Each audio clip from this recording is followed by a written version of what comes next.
So about a month ago, Venerable Children and I were in Korea for a conference on Buddhist nuns Sangha around the world, where she gave a presentation about the situation of Western nuns in the Tibetan Buddhist tradition. And I was just there to assist and wanted to share today some of the highlights of that trip for myself. So the conference was really very rich. For me, it was such a delight to hear so many presenters from all over the world, and many of them nuns, as you can see in this picture, talking about their lived experience and the communities that they were situated in. And in some cases, there were academics who co-presented with priests from the Japanese tradition, and also one nun from the Japanese tradition. So you got to hear both the scholar perspective and the practitioner perspective. And I was very impressed, too, that the academics were really steeped in fieldwork. Many of them had done extensive interviews with nuns. One of them had ordained as a nun herself in Myanmar and was just completely committed her life to studying the situation of nuns in Myanmar for like more than 30 years, at a time when Myanmar was completely closed to the outside. And she eventually started a school, I believe, and that has become a huge nunnery. Yeah, so she's completely dedicated to improving the situation of the nuns that she first studied and now, of course, are good friends with. So just witnessing that was just delightful, very inspiring. And just to see this conference organized by nuns, about nuns, especially when Buddhist nuns are often not included in the historical record. Yeah, I mean, when we look at Tibetan histories, I believe like the entry for Galongma Palmo, this is what I read somewhere else. I haven't actually gone and counted the lines, but she's a very well-respected practitioner who created the Nyungne lineage. I believe her biography is maybe 3-4 lines in the official historical record, and then after that you get like 20 lines of all the male disciples who then practice that lineage. So, it's just been such a huge imbalance throughout history.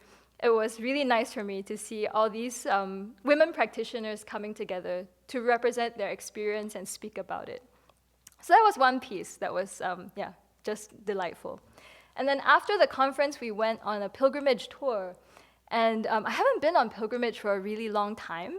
So I was surprised to be so moved when walking into these old temple spaces. So we visited the head of the Jogye order temple. It's called the Tongdosa Temple, and that's where Venerable shared that we met with the head of the Jogye order of Korean Buddhism. But the temple itself is famous because it doesn't have any Buddha statues. Yeah, it houses relics of the Buddha, so there's no need for a statue. And the main highlight of that space is an ordination platform. So I read a bit about this online where, it's the central kind of dome here is where the relic is housed. And I think there are relics in other parts of the temple too. And then around here is this was built in maybe the 7th century, where, countless monastics have gotten ordained on this platform. And it was the first time I had seen one of these traditional ordination platforms. You can see here we can't actually get close to it. We're like at a funny balcony. It's actually quite chaotic. It's this small ledge, and all these people are trying to get up there to look at the platform, and you have to find your way down afterwards. But why this was such a highlight for me was that some years ago I was helping to translate the full ordination ceremony from Chinese into English. And this monk I worked with from China, who is very passionate about historical research, sent me like a ton of photos about what an ordination platform looks like. Yeah, so I'm gonna just pop out of here and just show you what he sent me from back then. And again, I just never thought I'd actually see one, So yeah, there are all these texts by Vinaya Master Dao Xuan, who is very well respected as a Vinaya master in China, of how an ordination platform is, quote, supposed to be built. I don't know too much more, but there are all these measurements. And apparently, I think when you went from novice, you would be on the first stage, and then you went to the full ordination, you'd step up further to the next stage. So, you saw that in the photo just now, to see that it was actually built like that across China, then Korea, that's where it traveled to. So these are some of the drawings.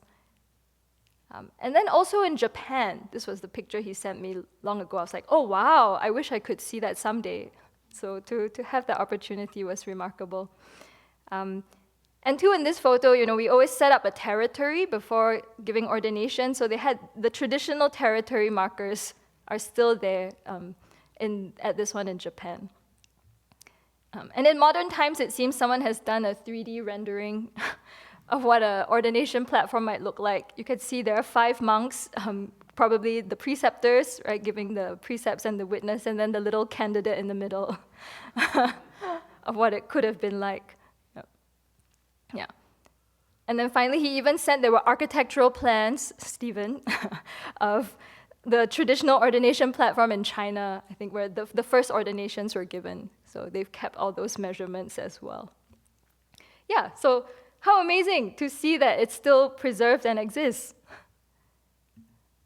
Okay. Yeah, and here I must also show you a photo that Venerable Children especially told me to take, that if you looked in the Google Drive of the photos, you wouldn't understand why, but she said, wow, look, you must take this picture in such an ancient site. They still have to set up, they still have to set up chairs. So let the setup team at the Abbey know. It's the same everywhere. So yes, you can rest assured, even at these 8th century sites, practical things must happen. Yeah, that was another beautiful thing too, that across these historical sites, they're still being used every day by monastics and practitioners. In almost every room, you could hear people, in groups chanting sutras and practicing. So these are not like historical monuments that nobody touches anymore, but it's well integrated into a living Buddhist tradition. Yeah. So yes, we visited many different, another temple and then other branches of modern temples, but a real highlight for me too was we went to a grotto called Seokguram Grotto, which was built in the 8th century by a prime minister with a lot of faith. So after he retired, he devoted his life to building this temple complex. And part of it is this grotto, where there's a giant Buddha carved out of stone. And here, this is a replica, because we weren't allowed to take photos in there to preserve the space. You'll see, as you enter the grotto, there are dharmapalas, and then there's the Buddha inside. And I'll show you another picture later. But there were monks from the temple that takes care of this grotto who opened up the space to us, and they actually allowed us to meditate in there, to circumambulate. And then at some point, they allowed some of us to touch the Buddha. So that was kind of like, whoa, right? Because it's a historical monument. And the nun who organized this whole part of the trip was so touched by how kind the monks were that she lined us up and said, let us all now make one bow to these monks, right? And the monks were so shocked and touched, they immediately bowed back to us. So we were all bowing at the same time, and he's like, no, and then of course he starts talking about gender equality, and you're like, very sweet. So it was just a very moving exchange with these 2 kind monks. But thanks to them, we got to, get close to the Buddha. And this is what that space looks like inside. It's really remarkable. You can look it up online. So yes, one great highlight for me was going up to the Buddha, and many of us touched the hand and made prayers. So it's like you're like this tiny person holding the Buddha's hand, and on pilgrimage, I find like aspirations and prayers come up spontaneously. I don't know if that's the way it is for others, and I haven't done this a long time. So I was holding the Buddha's hand, and I just thought, please help us build the Buddha Hall. Please help us build the Buddha Hall. Please help us build the Buddha Hall. It's like, okay, you said it 3 times, it's all right. So I'm not sure what Venerable was praying for. But that's what I was thinking. So yeah, I just thought it, so befitting to share this story as we are on the cusp of groundbreaking tomorrow. Please help us build the Buddha Hall. And to know that we have, we're countless centuries of practitioners have engaged in the same activities. Yeah, and we have the Buddha's support, the support of all the Buddhas, Bodhisattvas, and Dharma protectors. And who knows how long we have actually prayed and how many times we have all prayed to build a place like the Buddha Hall. Maybe we've already built Buddha Halls in the past, and they got burned down, and then you rebuilt them.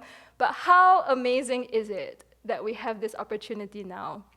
Yeah, I'll always remember the nun from Puyi Nunnery, and we've repeated this story many times, but it's just good to bring to mind, who said, not once in 500 lifetimes would you have the opportunity to build a temple or a Buddha Hall.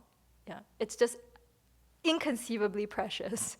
So to have the opportunity to connect with these wonderful old monuments, and now to be part of bringing one into the world, It's just an occasion for incredible joy. So, yeah, thank you.